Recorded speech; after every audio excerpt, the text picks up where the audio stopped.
What's up, guys? Today we're playing Epic 7 and we're going to try out the Moonlight Hero Pity system. Now, for those of you who don't know, this was implemented at about the 3rd year mark of the game, where we can go into our summons, we can go to our Moonlight Heroes, and every 15 summons, you'll get a guaranteed 4 or 5-star Moonlight Hero. Now, these Galaxy bookmarks, you get 5 of them per month on your check-in for your 30-day mark. They do pop up here and there in other places as well, but you're primarily going to get them through your gold transmit stones. So let's go ahead. We're going to go stock up and get some of our summoning items so that we're able to do our summons. Now, if I need about 75, so I need about what? I have about like 6 here, so I need to make sure that I get at least 12, and we're going to stock on up. Ooh, it kind of hurts me just a little bit to go and buy those, but that's okay. We're gonna get what we need. Now, one thing that I want to mention here is when you're doing summons, when you're making sure that you are you're gonna do a whole bunch of summons, what you want to do is you want to utilize your storage space. Now, for the most part, people don't have a ton of storage, especially when you get a whole bunch of heroes. And so putting them inside the storage space is really amazing for you to be able to utilize your normal hero inventory. This storage does not expire at all. So you can keep them in there forever. You can sell them right out of your storage, or you can just wait until you need them and then pull them in. Now, this is great for 4 and 5-star heroes that you might not use now. They might not be used at all in the game, or really you just don't have the space for them. So what we're going to do is we're going to utilize our friendship hero summon. This is going to give us max hero space. Now, you know, Smilegate, they don't want you to stop there, right? They don't want you just to stop summoning. They want to get the casino vibe into you so that you just keep going and going and going. So they allow this overflow space in the storage, and that's what we're going to use to our advantage. Now, the first thing is I am going to go through and just do some of these hero summons, right? And we'll talk about them. Helga, amazing hero.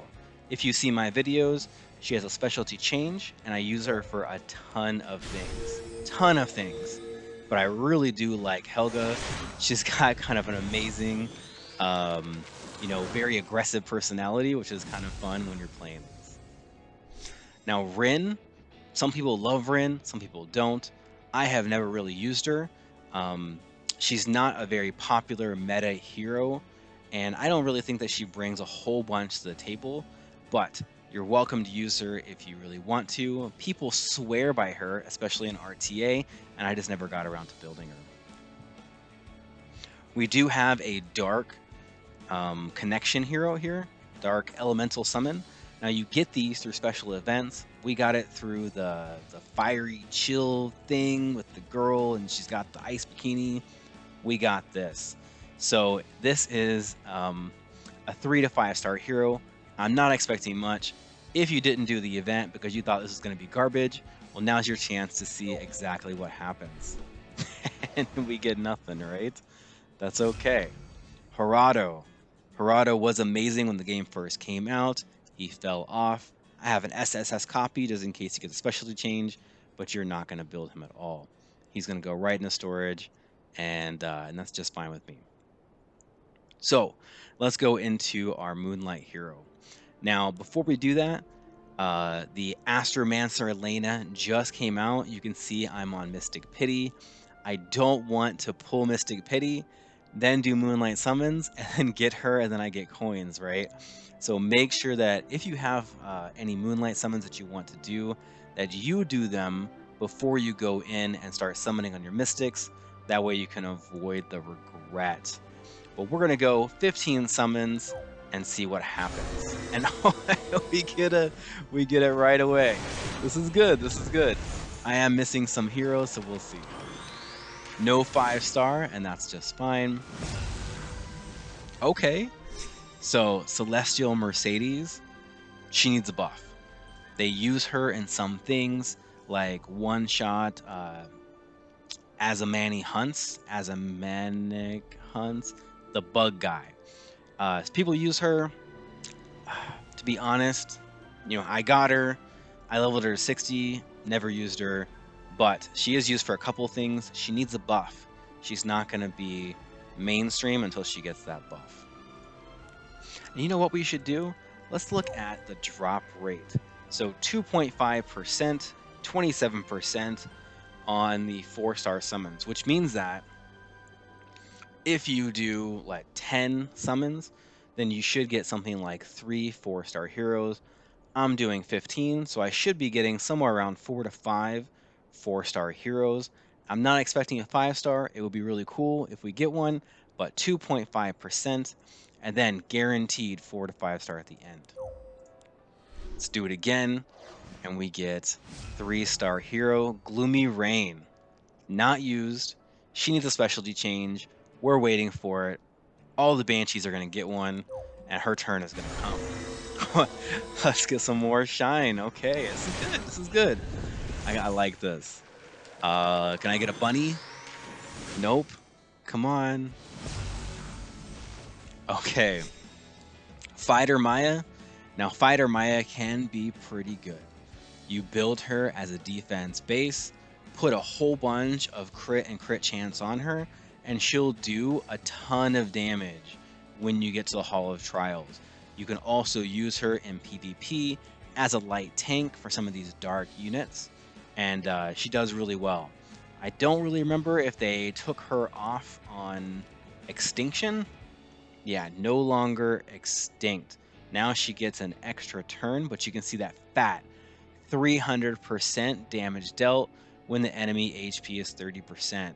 So you beat him down, then she goes, knocks him into the moon, and you get a huge damage buff. Got nothing again.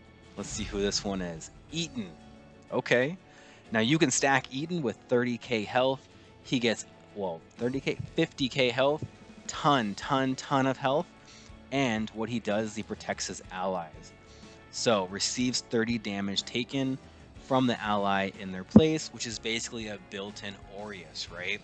So this is really great. You can put a ton of artifacts on him to give his team a shield. The artifact I'm thinking of, what am I thinking of? It's in my mind. I'm thinking of it. It's Rise of the Monarch. So this one will give him a barrier equal to 13% at just plus 21, right? So if we think 10% and he's got 50,000 health, that's a fat 5,000 barrier every single turn, okay? No hero in the game provides that kind of barrier every single turn. Doesn't happen. So you can stack Eaton, fill him just ton of HP, and he can protect your units for a long time. Okay. This is good. Was this number 3? So we're only expecting number 4. So we got them all out of the way right away. Oh, come on, 5-star. I deserve this. The Bad winner Cat. Of this tournament is going to be me. This is new. I bought off all the judges. I don't have Bad Cat. She's getting a buff. She is getting a buff. So they just announced that I think in November 2022 that they are going to do the next balance patch, and they're basically rebuilding this whole character. So I could tell you what she does, right? But they're changing the whole thing. Like they decided that this just wasn't working. No one's using her, and so it's all gonna change very soon. But this is what she does right now, and I tell you, people thought she was gonna be amazing. They're really starting to push these injury heroes, but she just hasn't lived up to the hype. So she's probably going to sit in storage. I might build her just if I have some time, but not looking forward to it. Arrowell just got her specialty change like today. So I think she's going to be a good hero. She has the ability to dispel all kinds of buffs. She heals herself on her S1, and I think she gives a barrier too, which is going to be really great. She's basically going to be like the light version of the Pillis, which is the Dark Knight. I built her. I'm looking forward to it. So we'll see what happens. Next rune buff day, I'm going hard on the light runes, so we're gonna see. Okay, Batiste, not used. For like a minute, people wanted to use him for Wyvern 13, and then it just never, like, it never happened. Now there's much better heroes. You can skip Batiste. Maybe he'll get a specialty change. You never know. It's kind of cool. It's kind of cool looking. Hazel, gonna get a buff. Gonna get a buff or just got a buff. What she does is if you look at this here, she counters counterattack and she hits hard.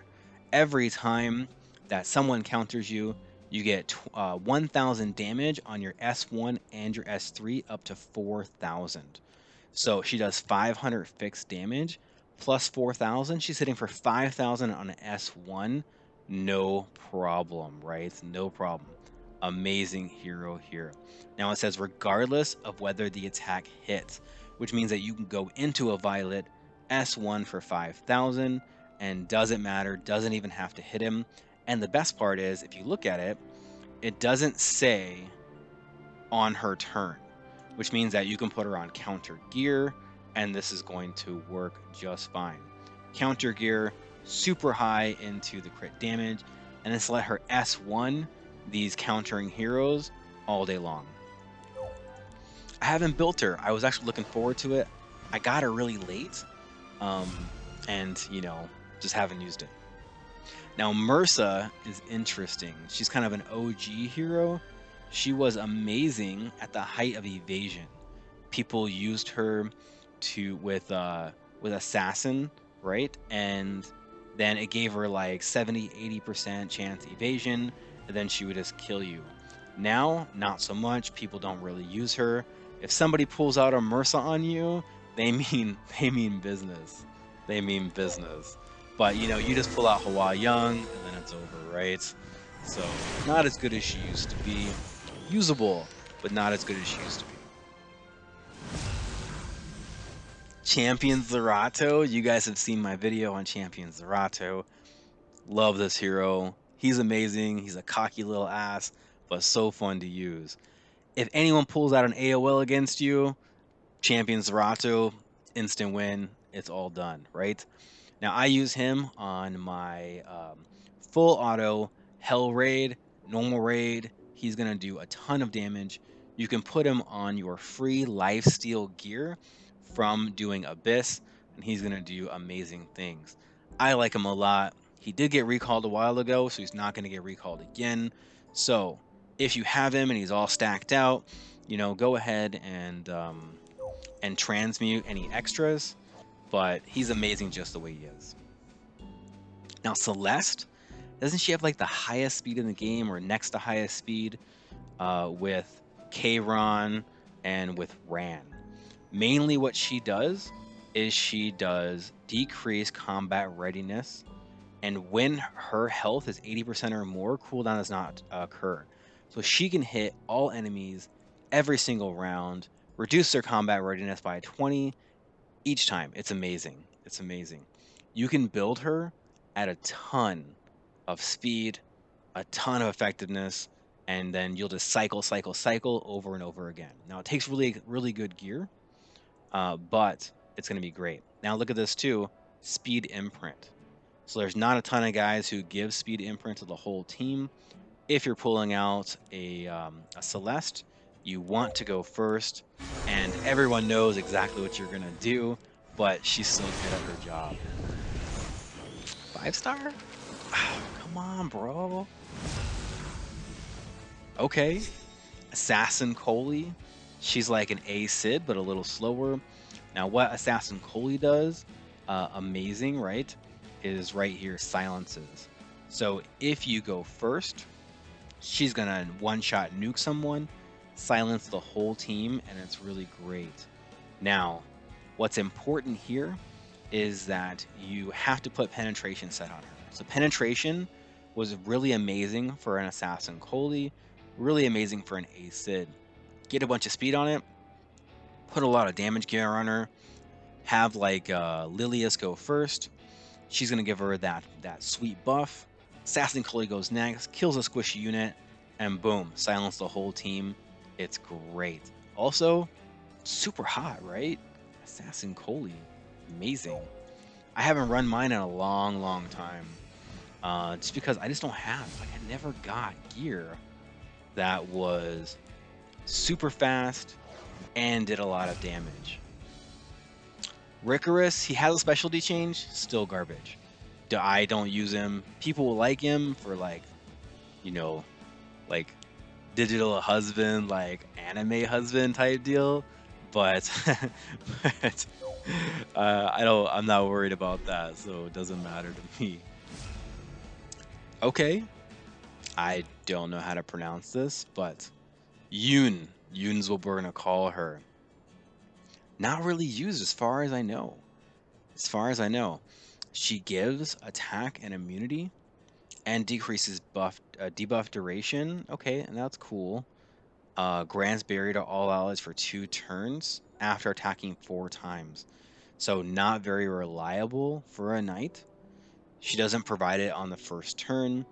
So, you kind of have to go into these long battles, which no one likes. Then her S1 only has what, like a 70, 80% chance to decrease defense by 1 turn. And then she gets an extra attack if the caster is buffed. So that does give restrict.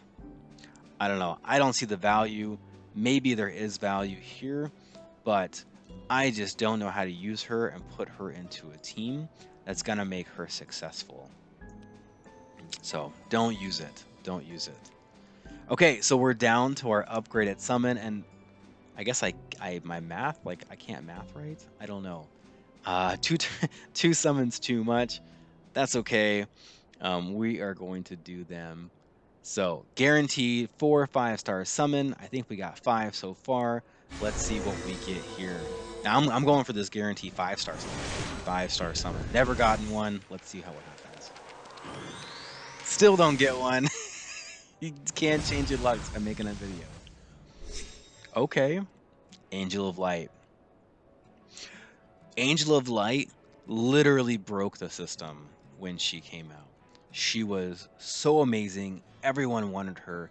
When Angel of Light came out, I went and summoned 3 spez that I never used. I have an SSS. Moonlight says I never use him. He's geared up, and I did it all for Angel of Light Angelica. People complained so hard. Smilegate put in a pity on 4-star heroes when this one came out. She is amazing. The second most banned hero in RTA ever. Okay, amazing. What does she even do? 100% chance. Dispel 2 buffs and unbuffable and silence. Now, if she hits you with this, your whole first turn is gone. Okay, my Angel of Light, 200 effectiveness. I'm gonna hit you, and it's disabling. Now let's say you AoE her, right? She's immune to stun, so you can't stun her. You AoE her, she puts up skill nullifier. So not only does she remove like something, she removes like a debuff or something, dispels 1 debuff on everyone on the team, and puts up skill nullifier. So let's say that you have Ran, and if you guys see my RTA videos, this is exactly what I did. Pull Angel of Light out, Ran goes, he does AoE, boom. She does skill nullifier. Now the next turn on the enemy team, they can't cleave you, or they have a really hard time cleaving you because of this right here. It's fantastic. Then on her S1, you can soul burn to get a silence and reduce their combat readiness. Fantastic. I've literally locked down heroes, which is soul burning on S1. They never even get a turn, and then she just wins. This hero broke the game. She looks fantastic. She is a Moonlight for one of the OG heroes in the game. Amazing. If you get her, you have to build her. And just for that, we're going to go in and we're going to show you how I built her. So let's take a look at our Angel of Light Angelica, and this is my build. Now this build is totally achievable. I have her on usually I think about 16 speed or less. That is the Hell Raid weapon. Look, 8 speed, 13 speed. This is all very achievable with the Reforge, right? And then we have her on boots. Now, if you look at this build, every single piece, health, defense, speed, effectiveness. I really love to run that combination of gear because it's usable on so many heroes. But I have it on Angel of Light right now. She has a good amount of HP, a good amount of defense. If you put her on Proof of Valor, no one's going to kill her in one turn. Hua Young safe, no matter what, they're going to be just fine. I use similar stats on Rimuru with Proof of Valor, and I never get one-shotted. It's an amazing type of build. Now, what you want out of her is to speed tune for your team. So you can run her faster than the enemy team, like if they're using bruisers. She goes, she takes off all of their buffs, she silences them, and now you will be able to do whatever you want on your first turn. Now, another way to run her is a little bit slower, 240, 250 speed, which is the same build that I like to run. This means that somebody can buff, and then she comes in and she removes all those buffs, and then she's able to silence as well, and that makes it for an amazing turn.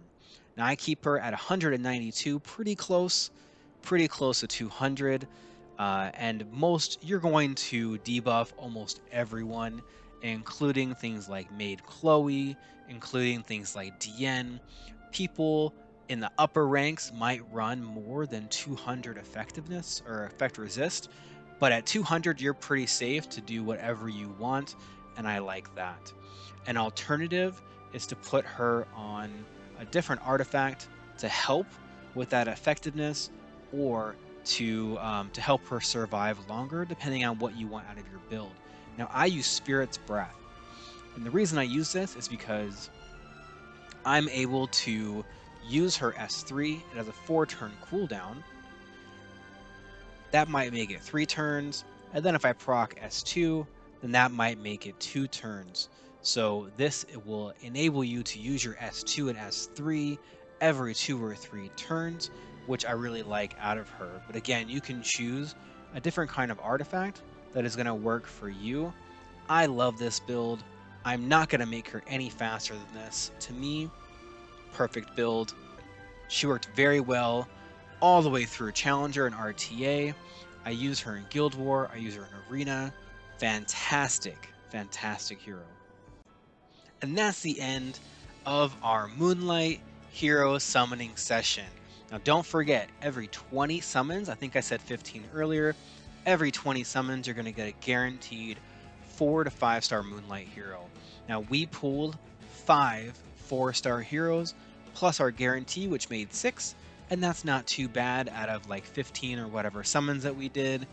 And we didn't get too much luck. We didn't get that 5-star. We didn't get Bunny Dominel, which I really wanted, but we're able to see a lot of different kinds of heroes, how you would use them, and even Angel of Light Angelica, which it absolutely broke the system. She's amazing. I hope that you all get her.